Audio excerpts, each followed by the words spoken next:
Good evening, Ido, Good evening, Zvika. and happy holiday. Happy holidays. We're sitting here with Mr. Ido Katz, who is, first of all, a very good friend of mine, a gifted tour guide and an archaeologist, and I am sure that those of you that will sign up to Tour Me app will have an opportunity to enjoy some of his lectures. One of them, I know for certain he will do about ancient coins. He's a whiz at that. And Ido decided to invite us to sit in his sukkah, his tabernacle, as you can see.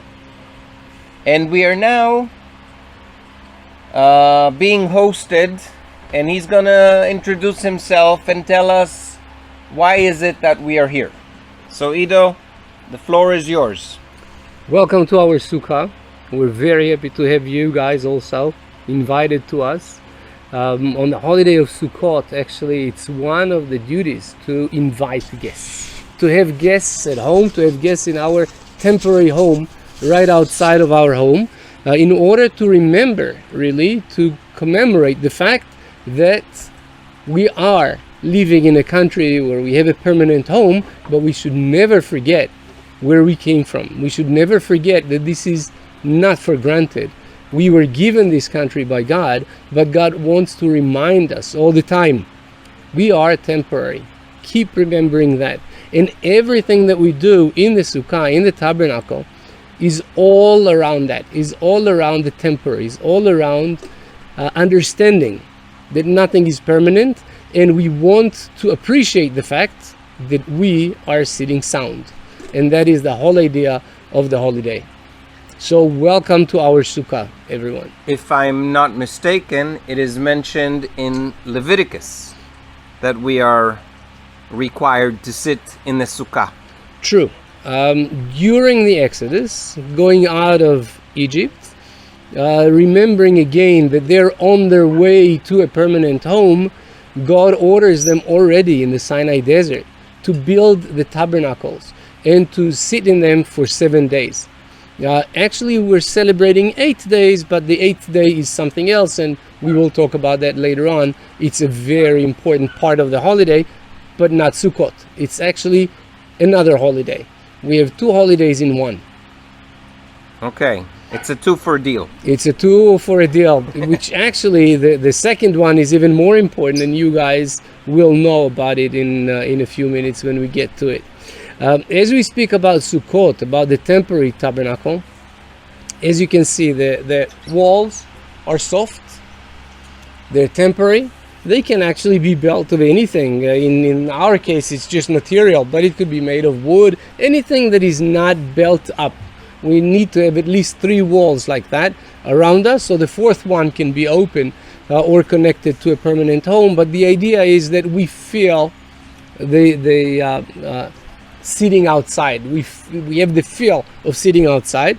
Also, the roof is made of straw or palm trees, palm leaves, since this is also the season of the harvest, and this is the season when we now cut the leaves of the palm trees, preparing them for the winter, before the strong winds of the winter. And so, again, as a part of that, part of our mitzvah, part of our duty is also to cut out a branch of a palm tree. We call it lulav, to have it with us. And during the holiday, we will bless over the lulav, which is the centerpiece, but with it also, we have other branches of other bushes that we bring in, and it symbolizes the end of the summer, the beginning of the winter, the crops, but also again the fact that we are sitting outside. Together with the plants, with these green plants, we also have the citrus. It's called etrog, Citron. and the fruit is not really something that usually we eat. It has some bitterness to it. The smell is fantastic, really. You can smell it and see the smell is outstanding. Yes. And the shape also is quite unique. It also has a little part on top that we keep whole until the end of the holiday. And altogether, this is part of the duty of being in the sukkah.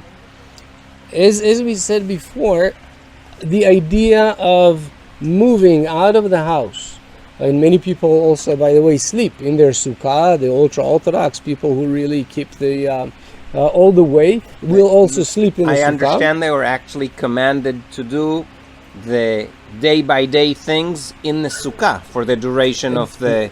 And especially eating. You're absolutely right, and especially eating. And of course, again, as I said before, we're hosting people, and we have a special blessing of leishev besukkah, of sitting in the sukkah, a special blessing that we only say during the holiday, during meals. So, as of now, that you guys are invited, we will drink for that. Thank you for coming. Our pleasure. And thank you for the credit of having you in our sukkah. Thank It you. is a thank credit, as I will explain in a minute. L'chaim. Cheers. You don't want to do that. אתה רוצה לעשות את הברכה על היין? ברוך אתה אדוני אלוהינו מלך העולם בורא בורא פרי הגפן. Blessed Thank you, are God. thou, King of the universe, creator of the fruit of the vine. Thank you. Amen. Amen. Enjoy.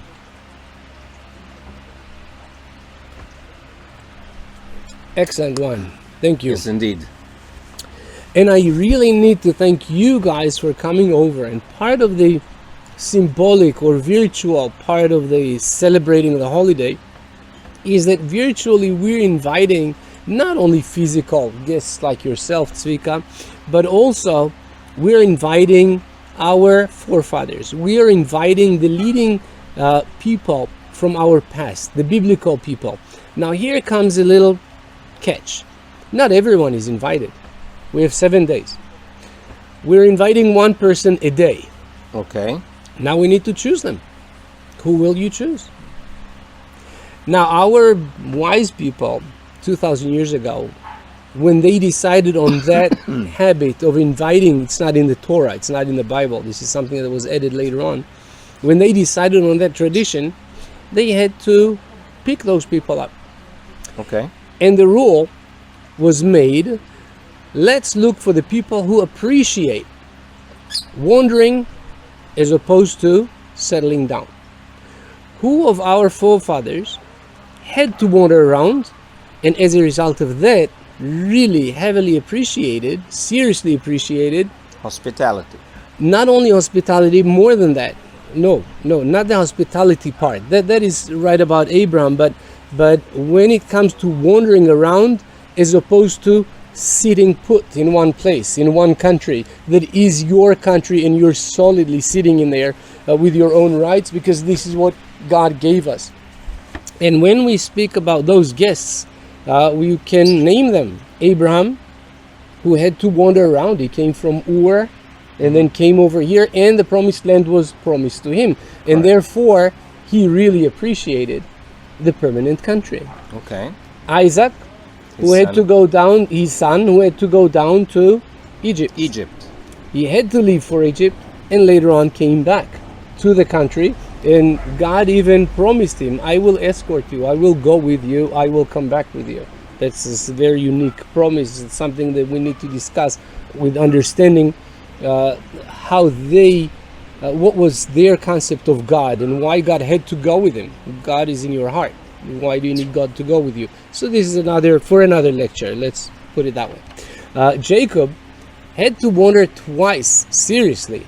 Once over to the Golan Heights when he went to look for his wives, in plural, the daughters of Laban. Came back, but then when he found out that Joseph is in Egypt, He had to. go down. Joseph summoned him down to Egypt. That's right, and he invited him over to his palace as a pharaoh to come over and visit him in Egypt. That ended up with 400 years. 400 years of diaspora in Egypt until they came back to the promised land.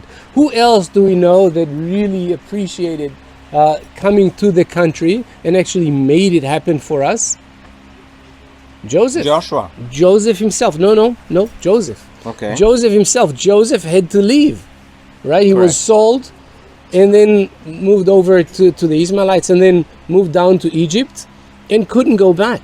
So much wanted to go back to the country that he ordered his brothers when you will leave, eventually you will leave Egypt, do not forget, take my bones with you and bring them over. This is how much I want to be in my permanent home. So Joseph is also invited. Okay, who else do we have out of the 7? Moses and Aaron, those two who led us through wandering in the desert with a one purpose of getting to the promised land. Correct. And settling down, which they never did. Neither one of them. They never made it all the way to the country. Moses made it to Nebo.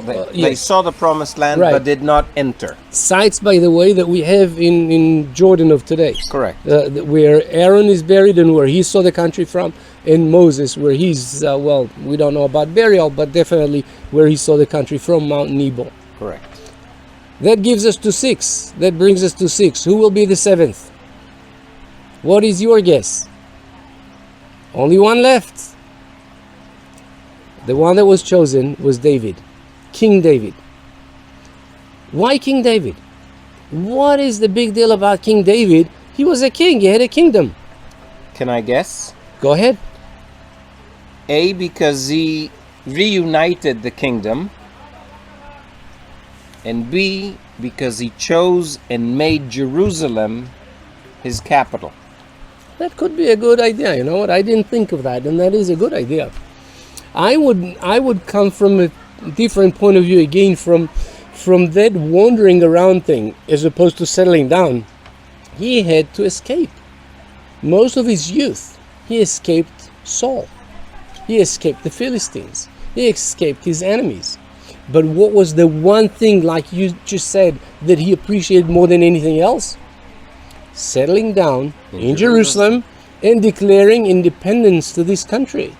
This is what he did. So again, this conflict, this contrast between wandering and settling down, definitely King David is a symbol of that.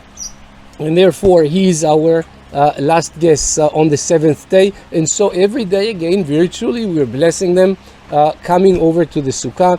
Each one of those wonderful leaders who went through wandering with the idea of a promised land, of a permanent land, of a place to settle down.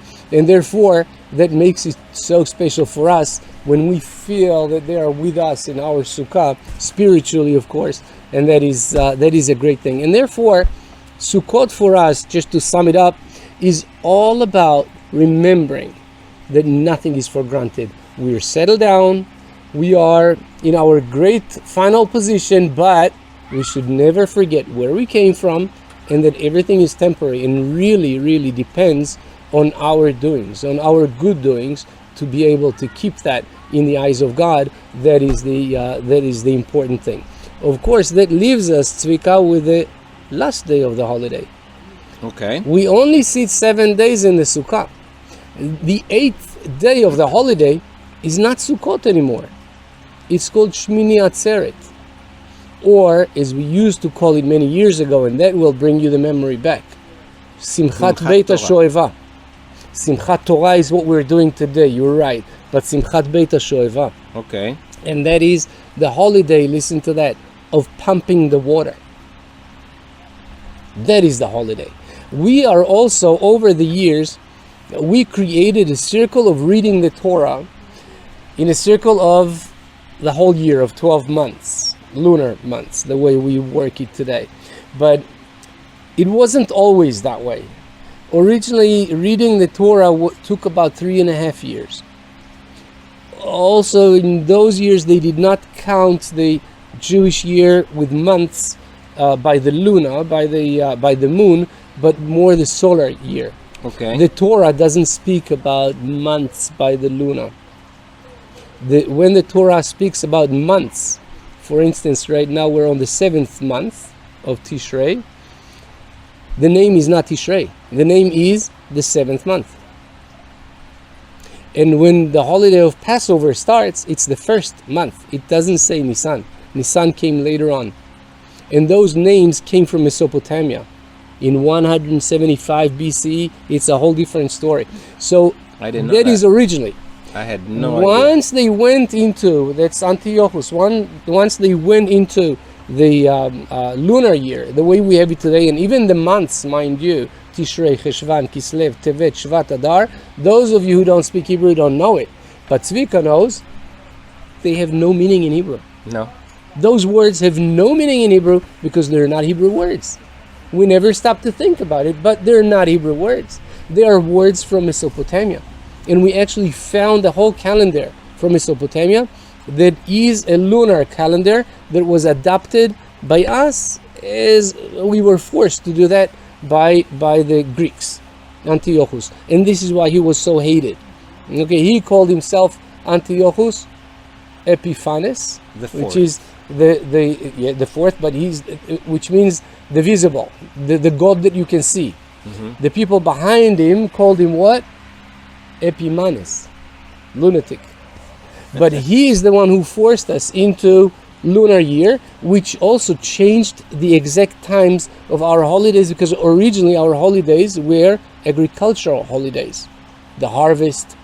Right. By the way, But- I want to insert here a little cliff note that the Jewish calendar is based on 12 months of 28 days, lunar cycles, and every 4 years we have a leap year, and we add an extra month so as to match it up with the the 365 and a quarter of the solar days year. of the solar years. Right. And the Jewish calendar syncs with the Gregorian calendar once every 19 years. So a person's birth date is the same on his actual birth date, and every 19 years Later on. thereafter it parallels. Otherwise you have discrepancies every the remaining 18 years. You have a Gregorian calendar birthday and a Jewish calendar birthday, and they don't match. We can also, just to trigger you to our next lectures, just to tell you that in the Dead Sea Scrolls, one of the scrolls is the one of the War of Armageddon, or as the Dead Sea Scroll, the Sadducees or the Essenes people called it, they called it the war between sons of light and sons of darkness. Correct. Who are the sons of light? Those who still worship the holidays by the sun. Those who do not go by the moon, and they are the dark. This is sons of light and sons of darkness, at least according to some they of are, the according to them, the Illuminati. Illuminati, right? Because they go during daytime, and Right. also the sundial that we found in Qumran has not only the hours of the day, but also the length of the little stick in the center, the length by the shade, and this is how they knew the seasons, because they had to go by the sun, not by the moon. So Correct. they didn't care for the moon. But this is, again, these are side notes, as Tzvika mentioned before. The holiday of Beit HaShoeva, the holiday of the water, is actually the one thing that totally connects Jews and Christians alike. And how does that happen? On that day, the high priest would go down to the pool of Siluan to pump the water and bring them over to the temple in gold bowls that he would hold in his hands.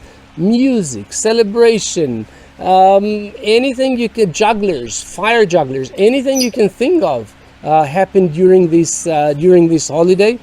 Very happy. Why are we so happy? We're blessing the winter with rain. We are asking God to give us rain. In this country, we do not have the Nile as we had in Egypt. We do not have a permanent source of water, and our only permanent thing is our trust in God that will lay rains on time. Not too long, not too short, not at once, spread over the winter. This is what we're praying for on that day. Ido, Yes. isn't that the day, by the way? I'm asking because I don't know. I'm not being, a smart aleck here. Isn't that the day that we change the prayer from asking God to give us dew in the morning, enough to keep the True. plants. And from that day onwards, we ask for True. Very, very interesting question. Thank you for bringing it up. plenty of rain. Thank you for bringing at it its up. proper time. Thank you for bringing it up.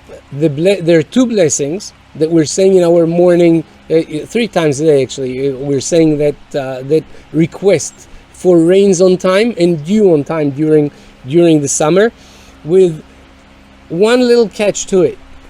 One of them we're saying from that day, because this is the day that we're asking for to Rains. start the rains, right? But the second one we're not saying until a month later. How come? To let all the pilgrims go back home safely. So on one hand, we really want the rain to start already. On the other hand, we want it to wait just 1 second, just let them get home safely, and then we can have And the then let rains. it rain. And then let it rain, let it go. So during this month, we're asking, but with one eye closed. So let's keep that in mind. So all our guests who came over to Jerusalem can go home safely on that day. How does that connect you guys? How does that connect the Catholic people or the Christian altogether? Your guest, Zvika? Siluan Pool? Of course, in John 9, there's the story of Jesus curing the Thank blind man you. and sending it by putting mud on his eyes and sending Which him makes to, no sense. and sending him to wash it off in the pool of Siloam, which in Hebrew, by the way, means is Shiloach, Right. meaning the sent one, the sent water. envoyee. Right, the envoyee water. And that is the one deed of Jesus that is so outstanding, because we know that there were so many miracles by Jesus and so many amazing acts by Jesus all the way throughout his life. This one story was investigated. In the New Testament, you will find that this only one story was investigated by the Sanhedrin, by the rabbinical leadership, to understand what exactly he did in there, but not physically what he did, but why did he do what he did, and how deep the belief in what he did was. So this day is so substantial. This day is so important for both religions. And nowadays, well, we because we moved into a permanent country, and because we have watering systems, and because Israel invented all of these water systems all over the world, the result is that we are now a little bit less thinking of the need. We have desalinated water. We are a little bit less in the need of, we think so, for the water, but not at all. And the water is the sign of life. The water is the source of life for Christian world, for Jewish world alike. And it really starts for us from the Siluan Pool for that short holiday. Nowadays, well, again, after the lunar year started, we're celebrating the year by the lunar months. From here on, we are reading the Torah, the 5 books, in a circle of 1 year. And it starts and ends on that day that you Simchat Torah, you we called call it. before Simchat Torah, the happiness, the joy of the Torah of the At Bible. which time? This will be, by the way, if I'm not mistaken, Monday. On Monday, right? Or Sunday night, actually. Sunday night it will start, and Okay, Monday yeah. will be the actual holiday. Yes, Your- yes. So basically what happens there in the synagogue is that they take out all the Torah scrolls right, and people dance around with them, holding them. and we're as- reading the last chapter of Leviticus and the first of Genesis. On that day, we end and we start the Torah. Another subtext comment that I'd like to make is that when David conquered the city of Jerusalem from the Jebusites, it actually says that the Jebusites mocked him and said, "You will not enter into the city, True, and even the lame and the blind could stop you." true. And True. David was angered at that and actually ordered Yoav ben Tzoya, his commander of his army, that they put to death Yes. every lame and blind person that they see. That's right. Now, Just so it will not happen. The prophecy. he having done that, it's written in 2 Samuel 5, if I'm not mistaken. But later on, 2,000 years later, actually 1,000 years, I'm sorry, an offspring of King Sure. David, who I think you may have heard of, his name is Jesus of Nazareth, Yeshua. And as Ido had mentioned, he performed many miracles.